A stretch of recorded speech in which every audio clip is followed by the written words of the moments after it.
My name is Angie White, and I teach second grade here at Miller. Sharon Seeley, I teach first grade here at Miller. Kathy Wiles, I teach fourth grade at Camp. And we're just here today to talk to you about Daily 5 and kind of introduce you to the different components.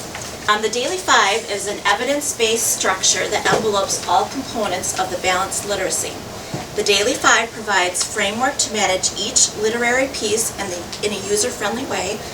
Once the Daily 5 has become a habit for students and their stamina is built, we use instructional time in small group settings. This allows the teacher time to present daily focus lessons, or we call them mini lessons, on comprehension strategies, writer's craft, phonics, accuracy, fluency, vocabulary development, and of course our ultimate goal is independence. All right, what distinguishes the Daily 5 framework from other management models is it relies on teaching independence with your students. There's a lot of things you're going to do with them, and you're going to be amazed how independent they will be, so you'll have some more time. It manages the entire literacy block. It allows 3 to 5 focus lessons for more intentional teaching, and there are some really wonderful ideas in the book in the back. It actually goes through and tells you, here's an idea, tells you, what it is, how to teach it, troubleshooting ideas. It's a wonderful resource.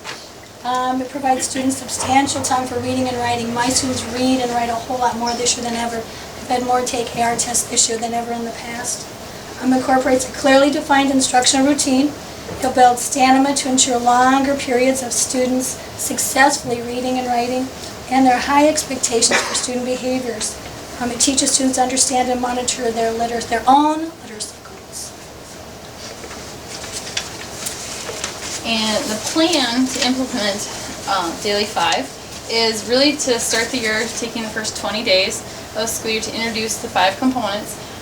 It lays it out really nicely in the Daily 5 book on how to do each part, which I'm sure you've seen as you're reading along. In our faculty, our staff had talked about for RTI, just doing one component at a time so that you're not overwhelming them and you're not overwhelmed by yourself too. So kind of doing it that way. But with doing that, you're building a rapport and modeling the behavior. They talk a lot about doing the positive, then showing the negative, then going back to the positive, so you're reinforcing that positive behavior a lot. Behavior and academic expectations of the students and expectations of the teacher using an eye chart. I have eye charts up here. So that they can really see the different parts of what are my responsibilities during this time, what's the teacher's responsibility. And a lot of times for that, the teacher's responsibility is to work with those students in smaller groups or interventions or one-on-one as needed. And Sharon has the eye charts with pictures.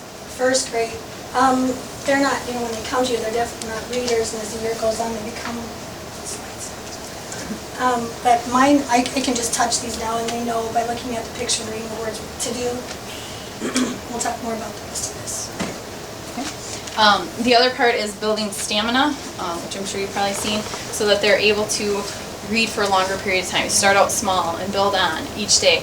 And if you get to that point where as they're reading to self or reading to someone and they're starting to do the things that aren't on the eye chart that are your expectations of them, then that's a good time to stop, go back to a mini lesson. If you have to reteach the positive versus negative versus positive behavior again, that would be a good time to do that so that they're constantly reinforcing that, and then you slowly build up that stamina so that eventually you get to hopefully 15 to 20 minutes or so of that reading. After the stamina is built up, when you get to those minutes that you hope for, then the teacher has more time for in RTI with the interventions to work with small groups or one-on-one a lot more easily than we can find time in our regular days.